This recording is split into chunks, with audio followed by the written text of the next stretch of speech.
বন্ধু, আমাদের তৃতীয় নয়ন বা আজ্ঞা চক্র যখন অ্যাক্টিভেট হয় তখন আমাদের মধ্যে বিভিন্ন শারীরিক এবং মানসিকভাবে কিছু সংকেত আমরা পাই।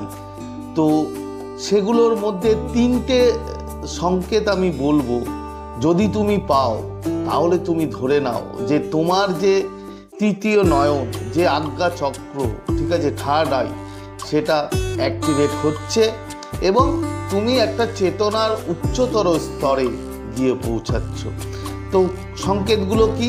প্রথম সংকেত, তোমার দেখবে দুই ভুরুর মাঝখানে, এই দুই ভুরুর মাঝখানটায় তোমার একটা প্রেশার সবসময় অনুভব হবে, একটা চাপ অনুভব হবে, মাঝে মাঝে ওই জায়গাটা শিরশির শিরশির করতে পারে, ঠিক আছে, এরকম বিভিন্ন ধরনের ওই দুই ভুরুর মাঝখানে বন্ধু তোমার হবে।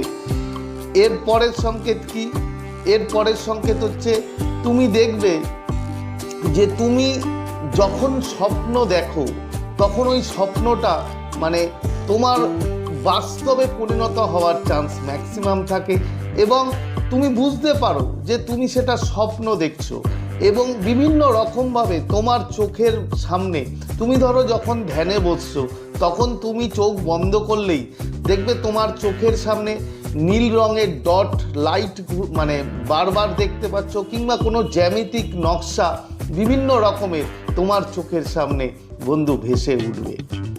এই দুটো যে বললাম, এই দুটো ছাড়াও আরও একটা আছে, যেটা সংকেত যদি তুমি পাও তাহলে তুমি ধরে নাও যে তোমার আজ্ঞাচক্র বা থার্ড আই অ্যাক্টিভেট হয়েছে কিংবা হচ্ছে। লাস্ট সংকেত যেটা, সেটা হচ্ছে প্রবল অন্তর্দৃষ্টি বা ইনটিউশন। তোমার গাট ফিলিং বা সিক্স সেন্স এতটাই বেড়ে যাবে যে তুমি বুঝতে পারবে হয়তো কেউ তোমাকে এসে কিছু কথা বলতে চাইছে এবং সে কি বলতে চাইছে সেটা তুমি আগে থেকেই বুঝে যাবে।